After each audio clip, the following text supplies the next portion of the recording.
known for many years that our adoptive parents and foster parents need more support. So many of the children have suffered damage, physical, spiritual, emotional damage from their past. They have traumas that need healing, and we need to equip our parents to do that.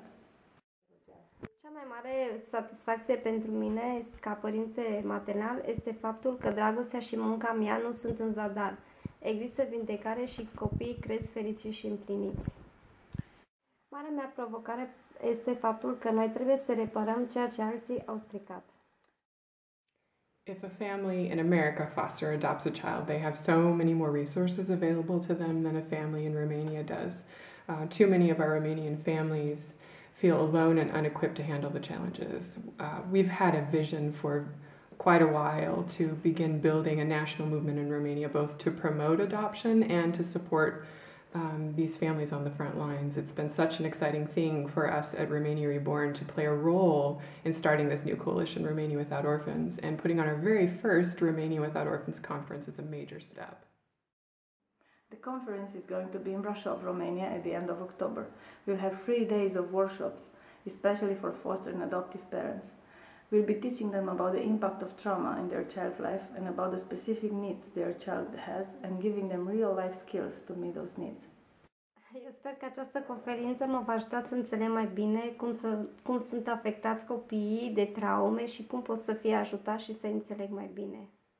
Eu sper ca această conferință să ne ajute să ne întâlnim cu alți părinți, să schimbăm idei, să facem schimb de experiență, să învățăm metode noi de a relaționa cu copiii, de a comunica cu ei și spre binele lor. As far as we know, the Romania Without Orphans conference is the first of its kind in Romania. It's important nationally, but it will also be important personally for the parents we want to send. We've identified 20 foster parents, adoptive parents, and staff we help attend, and we're asking our American supporters to help make that happen. Deci cea mai mare provocare a mea ca și părinte de plasament este aceea de a avea mai multă grijă și de a sta mult mai mult timp cu copiii în plasament, ei având nevoile mult mai mari de atenție și de grijă. Cea mai mare binecuvântare a mea de când am copii în plasament este să văd rezultatele muncii mele și să văd progresele făcute.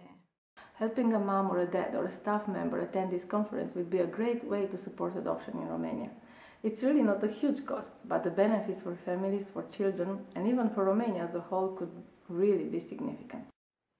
To help send a caregiver to the Romania Without Orphans conference, please visit our website at romaniareborn.org. Also be praying for us for the conference, for the parents, and for this new movement to help many children find a hope and a future. Creștinii din America se pot ruga pentru noi ca să fim părinți mai buni, ca să învățăm copiii cum să crească în frica Domnului, ca să aibă o relație personală cu Dumnezeu.